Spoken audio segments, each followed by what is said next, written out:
প্রধানমন্ত্রী নরেন্দ্র মোদীর বিরুদ্ধে সম্প্রতি সুব্রমণিয়ান স্বামী যে বিস্ফোরক অভিযোগ তুলেছেন তা ভারতীয় রাজনীতির অন্দরে তীব্র আলোড়ন সৃষ্টি করেছে।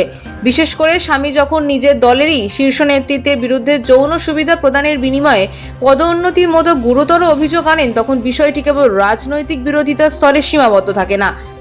সুব্রমণিয়ান স্বামী দীর্ঘকাল ধরেই মোদী সরকারের বিভিন্ন অর্থনৈতিক ও বৈদেশিক নীতির সমালোচক হলেও এবারের অভিযোগটি ব্যক্তিগত ও নৈতিক চরিত্রের ওপর সরাসরি আঘাত।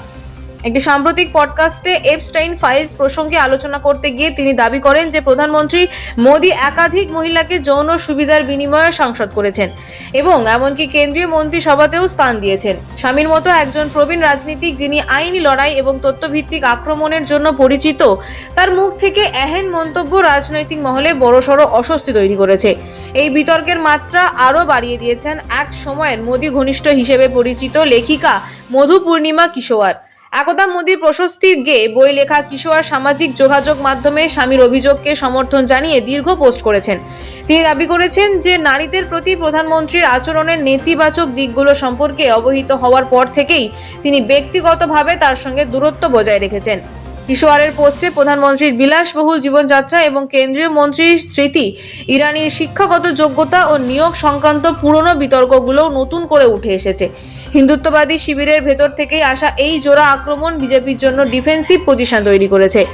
আশ্চর্যের বিষয় হলো, সোশ্যাল মিডিয়ায় এই বিতর্ক দাবানলের মতো ছড়িয়ে পড়লেও ভারতের মূলধারার বড় সংবাদ মাধ্যমগুলো এই বিষয়ে প্রায় নীরব। এই নীরবতাকে অনেকেই সংবাদ মাধ্যমে নিরপেক্ষতা নিয়ে প্রশ্ন তোলার সুযোগ হিসেবে দেখছেন। সমালোচকদের মতে ক্ষমতাসীন দলের বিরুদ্ধে ওঠা এহেন সংবেদনশীল ও গুরুতর অভিযোগ নিয়ে আলোচনা না হওয়াটি ভারতীয় গণমাধ্যমের বর্তমান পরিস্থিতির একটি প্রতিফলন।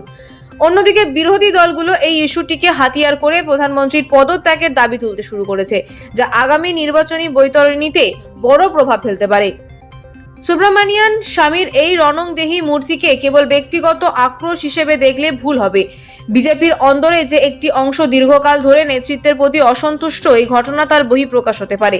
একজন অভিজ্ঞ আইনজীবী হিসেবে স্বামী সম্ভবত জানেন যে প্রমাণ ছাড়া এহেন অভিযোগের আইনি পরিণাম কি হতে পারে। তার সত্ত্বেও তার এই অনড় অবস্থান ইঙ্গিত দেয় যে তিনি কোনো নির্দিষ্ট কৌশল অবলম্বন করছেন। এই বিতর্ক যদি দীর্ঘস্থায়ী হয় তবে তা বিজেপির নারী শক্তি এবং স্বচ্ছ ভাবমূর্তির প্রচারের ক্ষেত্রে বড় অন্তরায় হয়ে দাঁড়াতে পারে। বিশেষ করে দলীয় শৃঙ্খলা ও আদর্শিক কাঠামোর ভেতরে থেকে আসা এই বিদ্রোহ মোদী ও অমিত শাহর জুটির জন্য এক কঠিন পরীক্ষা।